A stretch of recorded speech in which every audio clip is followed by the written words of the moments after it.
Hi dear friends, Madhya Pradesh police भर्ती परीक्षा से संबंधित गणित विषय के कुछ महत्वपूर्ण प्रश्नों को लेकर मैं नीरज कुमार आपका हार्दिक स्वागत करता हूं। दोस्तों, आज हम गणित के उन सभी महत्वपूर्ण प्रश्नों को देखेंगे जो परीक्षा में अक्सर पूछे जाते हैं और परीक्षा की दृष्टि से बेहद ही महत्वपूर्ण है। आइएगा दोस्तों, लाभ और हानि टॉपिक से एक प्रश्न बनता है जो इस प्रकार से होता है, जिसमें ना तो हमें लाभ पता है, ना तो हमें क्रय मूल्य पता है, ना तो विक्रय मूल्य पता है, और हमें लाभ ज्ञात करना है ना। तो इसके लिए अपन कैसा करेंगे, देखना जरा। प्रश्न लिखा है, यदि कोई व्यक्ति 10 रुपए में 11 संतरे खरीद कर 10 रुपए में 11 संतरे खरीद कर 11 रुपए में 10 संतरे बेचता है तो उसका लाभ प्रतिशत क्या होगा। अब एक बड़ी विडंबना यह समझ में आई, ना तो यह क्रय मूल्य पता है, ना तो विक्रय मूल्य पता है। लाभ कैसे ज्ञात कर लें? अगर आपको क्रय मूल्य स्पष्ट रूप से दिया होता और विक्रय मूल्य स्पष्ट रूप से दिया होता तो आप सूत्र रखकर उस सवाल को लगा लेते और उत्तर ले आते। लेकिन अगर ऐसी सिचुएशन आती है तो हम भ्रमित हो जाते हैं। आइए दोस्तों, इसको बहुत ही सरल तरीके से आप समझेंगे, जरा ध्यान दीजिएगा। यदि कोई व्यक्ति 10 रुपए में 11 संतरे खरीद कर 11 रुपए में 10 संतरे बेचता है ना। क्या दिया है अपन को? क्रय मूल्य और विक्रय मूल्य पता करना है। क्रय मूल्य क्या दिया है कि 10 रुपए में 11 संतरे खरीदता है। कितने रुपए में? 10 रुपए में 11 संतरे। तो आप इसको लिख दीजिएगा 10/11। ये क्रय हो गया है ना। 10 रुपए में 11 संतरे खरीदता है तो क्रय मूल्य के नीचे 10/11 कर दो। और विक्रय मूल्य कितना है? 11 रुपए में 10 संतरे बेचता है ना। यहां लिख दीजिएगा विक्रय मूल्य। 11 रुपए में 10 संतरे बेचता है तो इसको लिख दीजिएगा 11/10। समझ पाए क्या कहा है? 10 रुपए में 11 संतरे खरीदता है तो क्रय मूल्य अपना क्या हो गया? 10/11। और विक्रय मूल्य कितना हो गया? 11 रुपए में 10 संतरे बेचता है तो 11/10। अब हम अभी क्रय मूल्य और विक्रय मूल्य पता कर लेंगे और उसके बाद हम कितना लाभ हुआ ये पता कर सकते हैं। ठीक है, तो देखिएगा, इतना कर लेने के बाद हमें क्या करना है, ये जो हर में जो संख्या दी है, जैसे यहाँ 11 है और ये 10 है, इसका आप एलसीएम निकाल लीजिएगा। 11 और 10 का एलसीएम कितना होगा? 11 धाम 110। कितना हो गया? 11 धाम 110 हो गया। अब आप यहाँ पे 110 का गुणा करिए जरा। 110 कितनी बार भाग जाएगा? 11 एकम 11, 11 धाम 110, 10 धाम, इन दोनों का गुणा हो जाएगा, 10 धाम 100। ये हमें क्रय मूल्य पता चल गया। 100 रुपए इसका क्या है? क्रय मूल्य है। हमने इनका एलसीएम निकाला था। पहले इसके साथ भी गुणा करेंगे और इसके साथ भी 110 का गुणा करेंगे, है ना। जैसे हमने यहाँ पे एलसीएम निकाला और गुणा कर दिया 110, वैसे ही उसी 110 का गुणा भी हम यहाँ पे भी करेंगे, भाग देंगे और हमें विक्रय मूल्य पता चल जाएगा। 10 से अपन भाग देंगे तो 10 एकम 10, 10 11 110, 11 बार कट जाएगा और 11 11 121। ये हो गया हमारा विक्रय मूल्य। ये हो गया हमारा विक्रय मूल्य। अब हमें क्रय मूल्य भी पता है और विक्रय मूल्य भी पता है। अब हम आसानी से लाभ पता कर सकते हैं। हमने 100 रुपए में सामान को खरीदा, संतरे को 100 रुपए में खरीदा और 121 रुपए में बेचा। लाभ कितने का हुआ? 21 रुपए का हुआ। निश्चित ही 21 रुपए का होगा। विक्रय मूल्य से क्रय मूल्य को घटाएंगे तो 121 में से 100 गया तो 21 बचा। ठीक है, अब जब हमें लाभ पता है, जब लाभ कितना हो गया? लाभ हो गया अपना 21 रुपए का। अब हमें लाभ प्रतिशत ज्ञात करना है। हमने 100 रुपए में वस्तु खरीदा था। अपन लाभ जब निकालेंगे तो सूत्र क्या है? लाभ बटे क्रय मूल्य। क्रय मूल्य कितना है अपना? 100 रुपए है। लाभ बटे क्रय मूल्य गुणा 100। ठीक है, लाभ बटे क्रय मूल्य गुणा 100। यही है ना लाभ प्रतिशत ज्ञात करने का सूत्र। ठीक है, तो हम अब इसको 100 से 100 कैंसिल कर देंगे। कितना बचा? 21% जो है उसको लाभ हुआ। ठीक है दोस्तों, देखिए सी नंबर हमारा राइट ऑप्शन होगा। ठीक है दोस्त, समझ में आया? कुछ नहीं करना है, पहले अपने प्रश्न पढ़े। 10 रुपए में 11 संतरे खरीदता है तो हमारा क्रय मूल्य हो गया 10/11, और 11 रुपए में 10 संतरे बेचता है तो विक्रय मूल्य कितना हो गया 11/10। अब आप क्या करेंगे, क्रय मूल्य और विक्रय मूल्य पता करना है अपन को, तो इन दोनों का एलसीएम लेंगे। 11 और 10 का एलसीएम 110 होगा। अब 110 का गुणा यहां भी करना है और यहां भी करना है। अब कैंसिल करेंगे तो ये अपन को मिल जाएगा क्रय मूल्य और विक्रय मूल्य। अब जब हमें क्रय मूल्य और विक्रय मूल्य पता कर चल गया है तो लाभ पूछे तो हम लाभ ज्ञात कर सकते हैं। अगर हानि दिख रही हो तो हम हानि ज्ञात कर सकते हैं। ठीक है दोस्तों, पसंद आया हो तो लाइक कीजिएगा और शेयर भी कीजिएगा वीडियो को दोस्तों, और हमारे चैनल को सब्सक्राइब भी कर लीजिएगा ताकि ऐसे महत्वपूर्ण सवाल हम आप तक पहुंचाएं और आप निश्चिंत होकर उन्हें सीख सकें। ठीक है, आइए अगला प्रश्न आपके सामने लेकर आते हैं।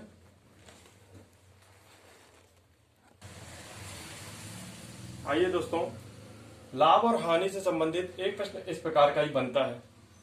यहां पे भी वही कंडीशन है, हमें ना तो क्रय मूल्य पता होता है और ना ही विक्रय मूल्य, बस आंकड़े दे दिए जाते हैं। हमें पहले क्रय मूल्य भी पता करना होगा, विक्रय मूल्य भी पता करना होगा, और फिर उसके बाद लाभ हो रहा है या हानि हो रही है, जो भी पूछा जाए वो हम निकाल सकते हैं।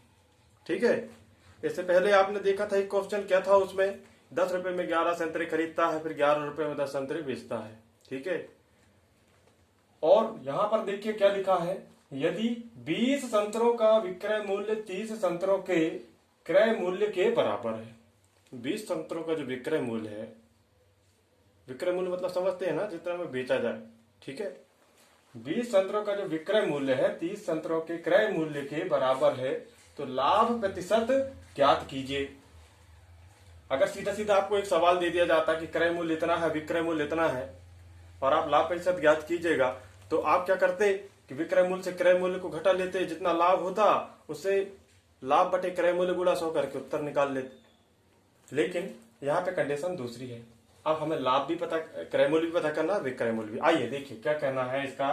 यदि 20 संतरों का विक्रय मूल्य, किसका, 20 संतरों का विक्रय मूल्य, 20 संतरों का सेंस होता है गुणा 20 संतरों का जो है विक्रय मूल्य, कौन सा मूल्य है ये, विक्रय मूल्य 30 संतरों के क्रय मूल्य के बराबर है। कितने संतरों के, 30 संतरों के क्रय मूल्य के बराबर है। 30 गुणित क्रय मूल्य, ये हो गया क्रय मूल्य के बराबर है। बोला है ना, 20 संतरों का जो विक्रय मूल्य है 30 संतरों के क्रय मूल्य के बराबर है। आप ऐसा जमा लीजिएगा, बिल्कुल सीधा सीधा जमा लेना है, जैसा प्रश्न में दिख रहा है कि 20 संतरों का जो विक्रय मूल्य है तो 20 गुणित विक्रय मूल्य, 20 गुणा विक्रय मूल्य, ये लिख दिए 20 गुणा विक्रय मूल्य। 30 संतरों के क्रय मूल्य के बराबर है तो 30 गुणा क्रय मूल्य कर दीजिएगा, 30 गुणा क्रय मूल्य, ये हमें ऐसा जमा लेना है। अब आपको क्या करना है दोस्तों, ये जो विक्रय मूल्य है ना, आप इसको यही रहने दीजिएगा, विक्रय मूल्य में शॉर्टकट में लिख देता हूं विक्रय मूल्य। अब इसके बटे में इसको अगर पक्षांतर करेंगे क्रय मूल्य को, तो यह बटे में आ जाएगा, यहाँ पर 20 बटे विक्रय मूल्य बटे क्रय मूल्य, आप ऐसा जमा सकते हैं। अब ये 30 जो है जहां के तहां रहा, ठीक है, ये क्रय मूल्य तो आप पक्षांतर कर दिए, यहां आ गया, और ये 20 जो है पक्षांतर होकर के इसके नीचे आ जाएगा, मतलब ये 30 के नीचे आ जाएगा, तो ये हो गया क्या, 20।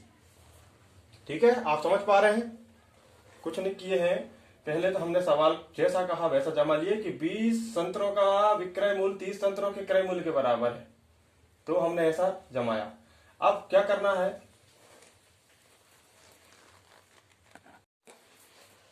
आइए दोस्तों, ठीक ऐसा ही एक अगला प्रश्न देखते हैं, जिसमें भी यही कंडीशन होती है कि ना तो हमें स्पष्ट रूप से विक्रय मूल्य दिया होगा और ना ही क्रय मूल्य दिया होगा, और हमें बोल दिया जाएगा कि लाभ ज्ञात कीजिएगा।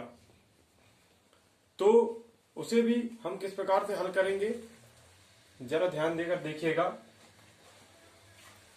यदि 20 संतरों का विक्रय मूल्य 30 संतरों के क्रय मूल्य के बराबर है तो लाभ प्रतिशत ज्ञात कीजिएगा। अब बताइए, ना तो हमें क्रय मूल्य पता है ना ही विक्रय मूल्य पता है, तो पहले हमें क्रय मूल्य पता करना पड़ेगा और विक्रय मूल्य भी पता करना पड़ेगा, तब फिर हम जाकर के लाभ प्रतिशत ज्ञात कर पाएंगे। ठीक है ना। तो दिया क्या है, जैसा प्रश्न कह रहा है वैसा आप जमाइएगा कि 20 संतरों का विक्रय मूल्य, कितने संतरों का, 20 संतरों का विक्रय मूल्य दिया है। 20 संतरों का विक्रय मूल्य, का मतलब होता है गुणा, 20 का विक्रय मूल्य दिया है, कितने के बराबर है, 30 संतरों के क्रय मूल्य के बराबर है। 30 संतरों के, क्या का सेंस होता है गुणा, 30 संतरों के क्रय मूल्य के बराबर है। ठीक है, जैसा प्रश्न बोला है 20 संतरों का विक्रय मूल्य, 20 का विक्रय मूल्य 30 संतरों के क्रय मूल्य के बराबर है, तो बराबर है 30 संतरों के क्रय मूल्य के, है ना।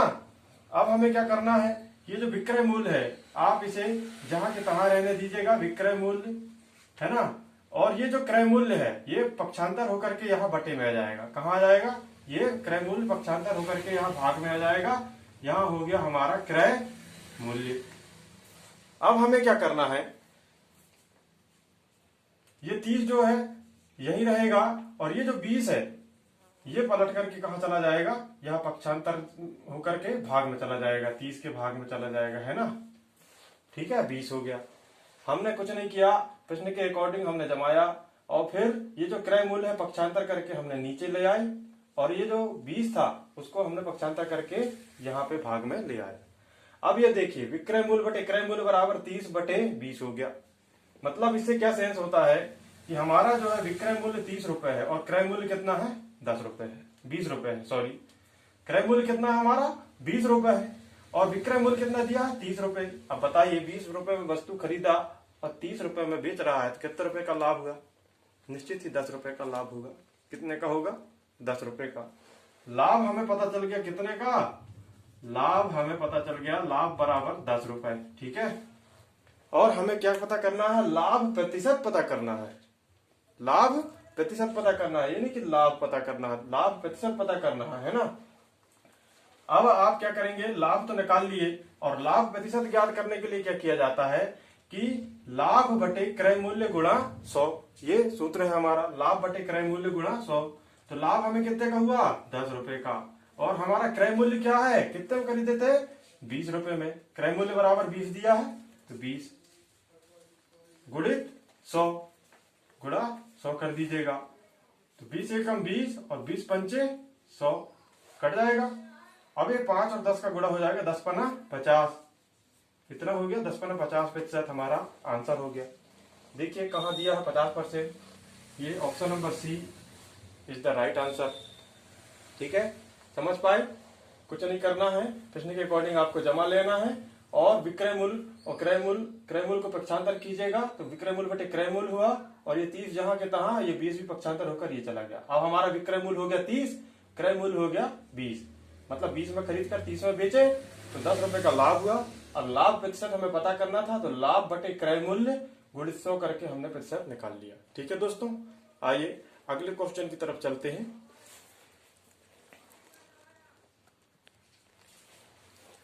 आइए दोस्तों, अगला प्रश्न कुछ ऐसा होता है, दिया रहता है a बटे 3 बराबर b बटे 4 बराबर c बटे 7 हो तो a धन b धन c का बटे c का मान ज्ञात कीजिएगा।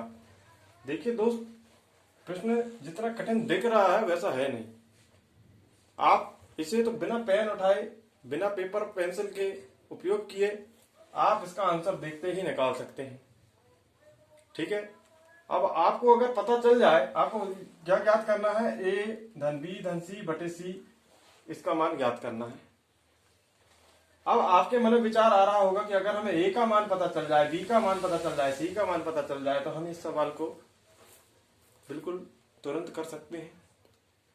तो आइए, जब हमें अगर पता करना हो कि a का मान क्या है, b का मान क्या है, हमें ज्ञात क्या करना है, a धन b धन c बटे c, ये पता करना है। अब a का मान अपन को कैसे मिलेगा, जैसे a के बटे में जो 3 है ना, तो यही इसका मान है। a के बटे में जो 3 दिया है यही इसका मान है। a की जगह आप रख दीजिएगा, a की जगह आप रख दीजिएगा क्या, 3, ये हो गया 3, धन है तो धन। b का मान आप कैसे पता करेंगे, b के बटे में जो भी दिया है वही उसका मान है, ये हो गया 4, धन c के बटे में जो भी मान दिया है 7 है तो ये 7 है। ठीक है, और बटे में c दिया है तो c का मान क्या है, c के बटे में 7 लिखा तो ये 7 हो गया। ठीक है, ये हमें ज्ञात करना है। अब इनको जोड़िएगा, 7 3 10 और 4 14, कितना हो गया 14/7। अब बताइए 7 से 14 दो बार में कैंसिल हो जाएगा, 7 एकम 7, 7 दूनी 14, ये 2 हमारा आंसर होगा, राइट आंसर होगा दोस्तों। देखिए ऑप्शन नंबर बी हमारा करेक्ट आंसर होगा। ठीक है, आइए अगले प्रश्न की ओर चलते हैं।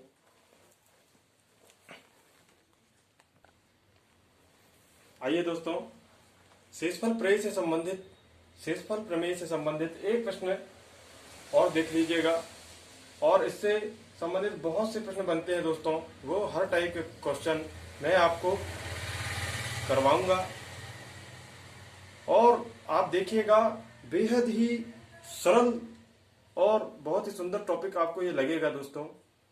आप ध्यान देकर इस वीडियो को देखेंगे और उसके बाद अभ्यास करेंगे, प्रश्नों को दूर करके अभ्यास करना, ताकि ये चीज आपके माइंड में सेट हो जाए। फिलहाल अभी ये क्वेश्चन देखते हैं। दिया क्या है कि 34 की घात 67 को 33 से भाग देने पर शेषफल क्या होगा। 34 की घात 67 क्या बोला है, 34 की घात 67 है, इसको हमें 33 से भाग देना है। किससे भाग देना है, 33 से भाग देना है। अब पूछा गया है कि शेषफल क्या होगा। अच्छा आप एक बात बताइए, अगर आपको बोला जाए 5 का वर्ग, इसे आप 4 से भाग दें और शेषफल क्या होगा, तो आप तुरंत पता कर लेंगे कि 5 का वर्ग होता है 5 25, और इसको हमें 4 से भाग देना है, 4 एकम 4, 4 6 24, बचा कितना 1, आप तुरंत निकाल लेंगे। ठीक है, वो किस कंडीशन में कर पाएंगे ऐसा, अगर घात छोटी दी है और संख्या आधार भी हमारा छोटा है, तो आप तो पट से कर लेंगे। लेकिन अगर क्या होगा, जब इस प्रकार से प्रश्न दिया जाए कि 34 की घात 67 को अगर हमें विस्तार करना हो, तो क्या आप यही करने लग जाएंगे क्या कि 34 गुणित 34 गुणित 34, ऐसा 67 बार लिखते चले। अगर आप ऐसा लिखने को बैठ गए तो उत्तर तो आपका आएगा, लेकिन तब तक परीक्षा खत्म हो चुकी होगी, तब तक परीक्षा जो है खत्म हो चुकी होगी। तो आप बताइए दोस्तों कि ऐसा क्या करें कि 5 से 10 सेकंड के अंदर आप इस प्रश्न का उत्तर ले आए। आइए बताता हूं, ध्यान से देखिएगा जरा। दिया क्या है कि 34 की घात 67 को 33 से भाग देने पर शेषफल क्या होगा। आप सीधा एक काम कीजिएगा, ये जो 33 है, 33 से 34 में भाग देंगे तो क्या बचेगा, 33 से 34 में भाग देंगे तो अपना क्या बचेगा, 33 एक 33, और घटाए तो बचा कितना 1, यही बच रहा है। कितना बच रहा है 1, 33 एकम 33, ये आपको 1 ही बचेगा यहाँ पर। अब आप इस 1 का विस्तार करेंगे 67 बार, तो 1 गुणा 1, 1 गुणा 1, 1 गुणा 1, ऐसा 67 बार नहीं 67,000 बार करें तो भी आपको आंसर 1 ही आएगा। ठीक है ना, तो इसका उत्तर हो जाएगा क्या 1। ठीक है दोस्तों,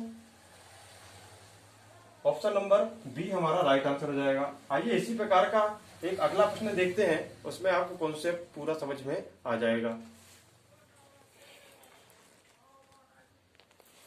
आइए दोस्तों, शेषफल प्रमेय से जुड़ा एक अगला सवाल ठीक वैसा ही है जैसा तो इससे पहले हमने एक प्रश्न किया, बस थोड़ा सा डिफरेंट है।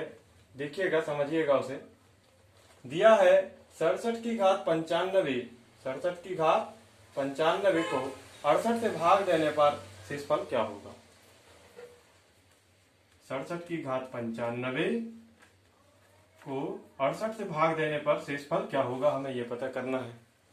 ठीक है, अच्छा आप बताइएगा, क्या 68 की घात 68 से 67 में भाग किया जा सकता है क्या। भाज्य तो भाजक से भी छोटा है, भाग इस कंडीशन में तो जाएगा नहीं। लेकिन अगर हम दे भी दिए तो शेषफल कितना बचेगा, जो भी शेषफल बचेगा वो होगा ऋणात्मक आएगा मान उसका, है ना। देखिए कैसा कह रहा हूं मैं कि 67 में अगर हम 68 से भाग दे दिए तो 68 एका 68, क्या हो गया 68। जब हम घटाएंगे तो हमारा आंसर क्या आएगा, -1 आएगा। ऋण 1 आएगा कि नहीं। 68 एका 68, 67 में से 68 को घटाएंगे, बड़ी संख्या के सामने जो ऋण चिन्ह है वही आंसर में भी आएगा, ऋणात्मक उत्तर आया। तो क्या आप ये समझेंगे कि इसका उत्तर 1 होगा कि फिर ऋण 1 होगा? नहीं, ऐसा नहीं है। ध्यान दीजिएगा एक महत्वपूर्ण बात कि शेषफल कभी भी ऋणात्मक नहीं होता। शेषफल जो है कभी ऋणात्मक नहीं होता। लेकिन अब यहाँ पे हमारे सामने ऋणात्मक मान प्राप्त हो रहा है। अब हम क्या कर लें? हमने 67 को 68 से भाग दिया तो हमें ऋण 1 प्राप्त हुआ। क्या प्राप्त हुआ? ऋण 1 शेषफल प्राप्त हुआ, है ना। अब आप ये बताइए कि ऋण 1 का विस्तार हम 95 ये विषम बार करेंगे तो मान ऋण 1 ही आएगा। अगर सम बार होता तो मान लो कि यहाँ पे अगर 94 होता, सम बार जाता तो 1 उत्तर आ जाता। सीधा सीधा हम इसको आंसर कर सकते थे। हमारा आंसर अब तक ये बन चुका होता। लेकिन यहाँ पे कंडीशन थोड़ी दूसरी है। यहाँ 94 नहीं 95 दिया है, विषम मान है। जब भी हम इसको विस्तार भी करेंगे तो ये हमारा मान क्या आएगा? ऋण 1 ही आएगा। लेकिन समस्या ये भी है कि ये हमारा उत्तर नहीं है। अब ये हमारा उत्तर नहीं है तो हम क्या करें बताइए? तो इसके लिए आपको क्या करना होगा? जब भी ऐसा करने पर ऋणात्मक शेष अगर बचता है, अगर ऋणात्मक शेष बचता है तो आप उस शेष को जो भाजक से घटा दीजिएगा, भाजक से घटा दीजिएगा। ये जो 68 है इससे 1 को घटा दीजिएगा। तो 68 माइनस 1 कर देंगे तो हमारा आंसर क्या हो जाएगा? 67। ठीक है ना। ये जो भाजक है इससे जो शेष है उसको आप घटा दीजिएगा, आपका आंसर आ जाएगा 67। Option number c is the right answer. ठीक है दोस्तों, आइए अगला क्वेश्चन देखते हैं। ओके दोस्तों, अगली क्लास में और हम शेषफल प्रमेय से संबंधित और प्रश्नों को लेकर आएंगे। उसमें आपके सारे डाउट क्लियर हो जाएंगे और आप देखिएगा, आप प्रश्न को देखते ही मिनटों में 5 से 10 सेकंड के अंदर आप इनका आंसर कर ले जाएंगे। ये हमारी गारंटी है दोस्तों। अगर वीडियो पसंद आया हो तो वीडियो को शेयर कीजिएगा, लाइक कीजिएगा और हमारे चैनल को सब्सक्राइब कीजिएगा दोस्तों, ताकि ऐसे महत्वपूर्ण वीडियो और महत्वपूर्ण प्रश्नों को सरल से सरल तरीके से हल करना कैसे करना है, ये सीखने के लिए आप जरूर हमारे चैनल को सब्सक्राइब कीजिएगा और शेयर भी कीजिएगा दोस्तों हमारी वीडियो को। Thank you very much.